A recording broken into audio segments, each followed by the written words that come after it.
திடீர்னு நான் பின்னாடி தேங்காய் பறக்க போனேன். இப்படியே ஒளிச்சிருந்து மறைஞ்சிருந்து நைஸா உள்ள வந்திருக்கு. வாயை பொத்துன சவுண்ட் ஒரு சவுண்டு கேட்கு. வெட்டிடல, வெட்டாதலன்னு சொன்னேன். அவன் கேட்கவில்லை. ஒன்னையும் வெட்டுவேன், நீங்க 2 பேரும் ஒன்னையும் கொல்றதா என்னுடைய. கன்னியாகுமரி மாவட்டம் திக்கணம்கோடு அருகே உள்ள தாராவிளை பகுதியைச் சேர்ந்தவர் ஜான் கிறிஸ்டபர். 57 வயதான இவர் கட்டிட தொழிலாளியாக பணிபுரிந்து வருகிறார்.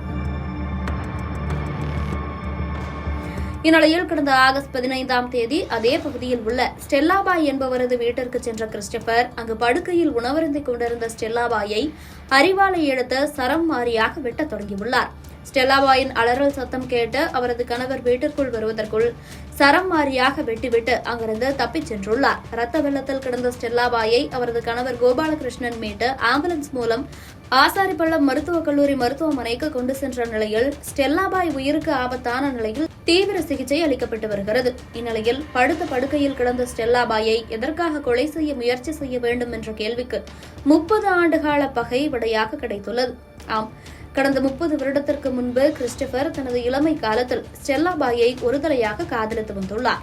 ஸ்டெல்லாபாயிடம் தனது காதலை தெரிவித்துள்ளார். திருமணம் செய்து கொள்வதாகவும் கூறியுள்ளார். ஆனால் ஸ்டெல்லாபாய் இவரது காதலை நிராகரித்துவிட்டு வேறு ஒரு ஆணை திருமணம் செய்து கொண்டுள்ளார். இதனைத் தொடர்ந்து கிறிஸ்டபரும் வேறு ஒரு பெண்ணை திருமணம் செய்து கொண்டுள்ளார். ஆனால் திருமணமான 6 மாதத்தில் கணவரை பிரிந்து தனியாக வாழ தொடங்கியுள்ளார் ஸ்டெல்லாபாய்.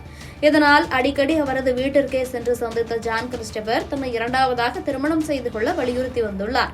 தொடர்ந்து 10 வருடம் தனிமையில் வாழ்ந்து வந்த ஸ்டெல்லாபாய் ஜான் கிறிஸ்டபரின் பாலியல் தொந்தரவு தாங்க முடியாமல் கடந்த 2013ஆம் ஆண்டு கோபாலகிருஷ்ணன் என்ற ஆட்டோ டிரைவரை 2வதாக திருமணம் செய்து கொண்டுள்ளார். இதனால் கோபமடைந்த ஜான் 2015ஆம் ஆண்டு மீன் சந்தைக்கு சென்ற ஸ்டெல்லாபாயை வழிமறித்து வெட்டுக்கத்தியால் அவரை சரம் மாறியாக வெட்டியுள்ளார். இதில் ஸ்டெல்லாபாய்க்கு தலை மற்றும் கைகளில் படுகாயமடைந்து மருத்துவமனையில் அனுமதிக்கப்பட்ட நிலையில் இந்த தாக்குதல் குறித்த வழக்கு நாகர்கோவில் நீதிமன்றத்தில் நடைபெற்று வருகிறது. 10 வருடங்களாக நீதிமன்றத்தில் நடைபெற்று வரும் இவ்வழக்கு இறுதிக்கட்டத்தை நெருங்கியுள்ளது. அடுத்த மாதம் ஸ்டெல்லாபாயிடம் சாட்சி விசாரணை நடைபெற இருந்த நிலையில் ஸ்டெல்லாபாய் தொடர்ந்த வழக்கால் தண்டனை பெற்று தான் சிறைக்கு செல்ல நேருமோ என்ற அச்சத்தில் அரிவாளுடன் ஸ்டெல்லாபாயின் வீட்டிற்கு சென்று படுக்கையில் உணவருந்திக் கொண்டிருந்த அவரை சரம் மாறியாக வெட்டியுள்ளார்.